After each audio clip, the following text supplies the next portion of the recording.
Senate King of Boys looking King of Boys of the Federal Republic. What the Alaafin of Oyo is about to do, conferring on Barrister Seyi Tinubu, the CEO and co-founder of Let's Start Pro Media Limited, the traditional honor of Okanlama of Yoruba land. This is the conferment which the Alaafin, His Imperial Majesty, Okanlama this time, King of Voice of the Federal Republic.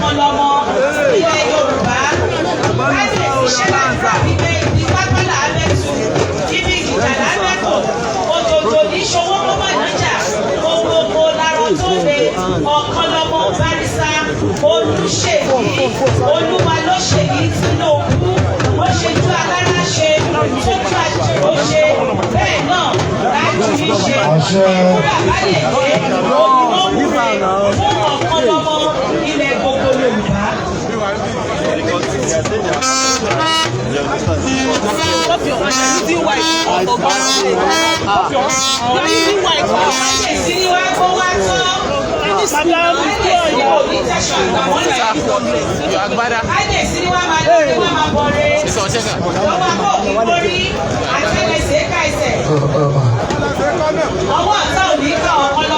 Hey, sis, to the left.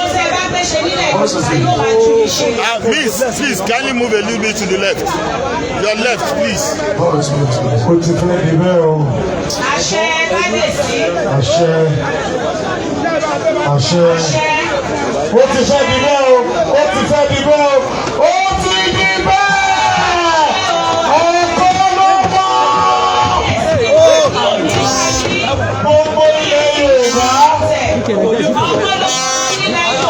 But just like that.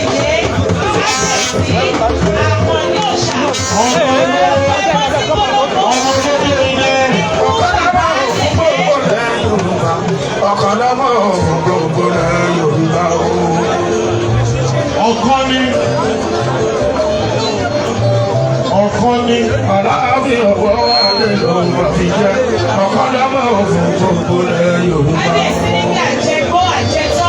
Assistant Manager of Men and Resources.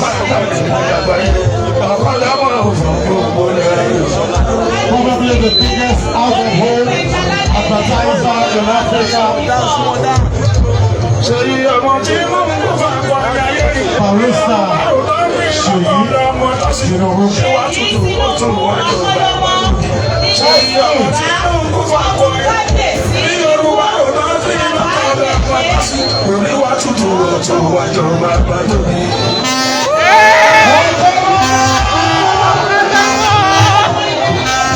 Barrister Seyi Tinubu.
Thank you.